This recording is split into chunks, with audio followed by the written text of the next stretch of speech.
In 1932, a woman took off alone over the Atlantic Ocean, against gravity and against expectation. That woman was Amelia Earhart. What she aimed for was more than just flight, it was freedom. Born in 1897, Amelia grew up fascinated by adventure stories and mechanical things.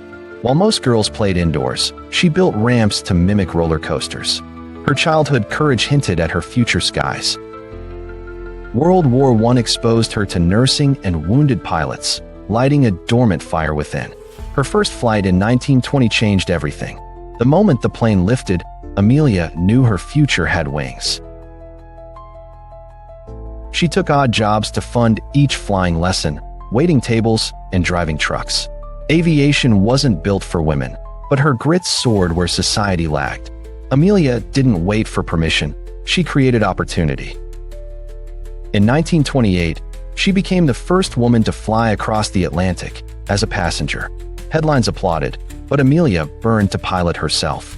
She didn't want fame, she wanted flight on her own terms.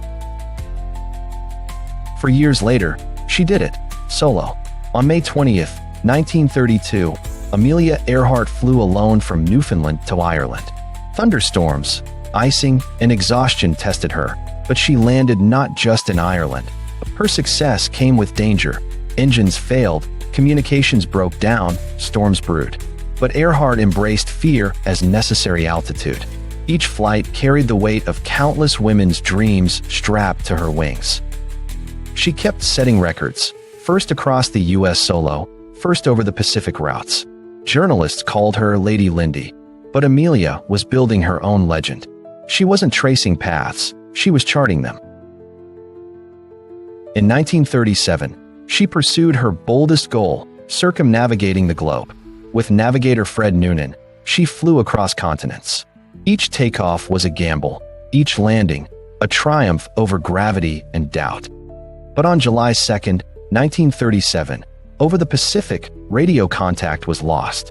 Despite massive search efforts, no trace was found. Her body vanished, but her legacy never faded. It grew with generations. Amelia Earhart didn't just fly planes. She flew past impossibility itself. Every engine roar she commanded thundered with rebellion. Her story remains a compass for dreamers pursuing flight through challenge and doubt. Chasing greatness demands risk, and Amelia Earhart embraced it fearlessly. Her life reminds us that true legacy isn't where you land, it's how high you dared to fly. Subscribe for more. What inspired you most?